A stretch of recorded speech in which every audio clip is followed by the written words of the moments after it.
Éducation pour tous. C'est l'heure du bilan.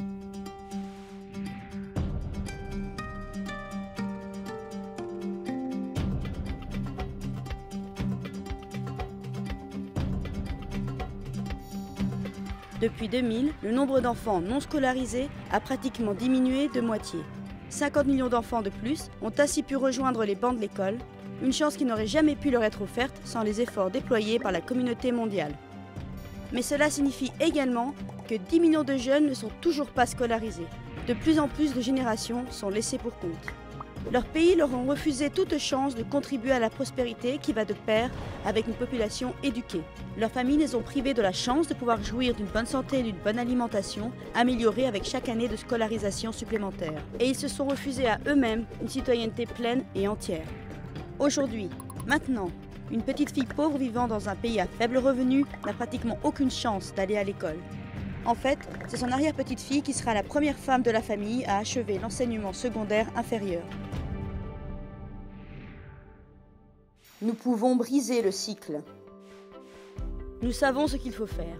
Nous savons ce qui marche. Mais ne nous voilons pas la face. Nous ne sommes que des éducatrices et éducateurs. Depuis quand savoir ce qui fonctionne donne automatiquement une influence dans l'établissement des politiques relatives à cette profession ? Ainsi, nous faisons ce que nous devons faire pour la réussite de nos élèves, pour le bien-être de leurs familles, ainsi que pour le développement de nos communautés.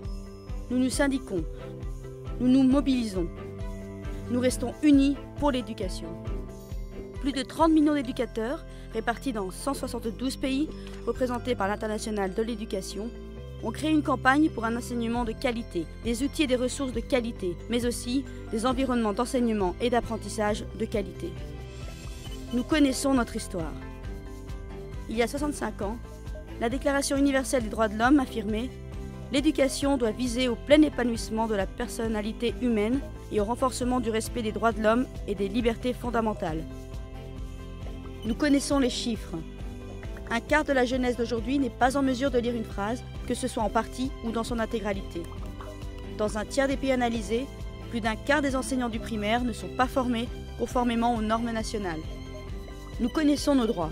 Les gouvernements ne tiennent pas leurs engagements relatifs au financement de l'éducation, ni même à celui de la formation et du soutien des enseignants. Nous connaissons les politiques. Bien trop souvent, la faute est rejetée sur les éducateurs. Mais les faits sont là.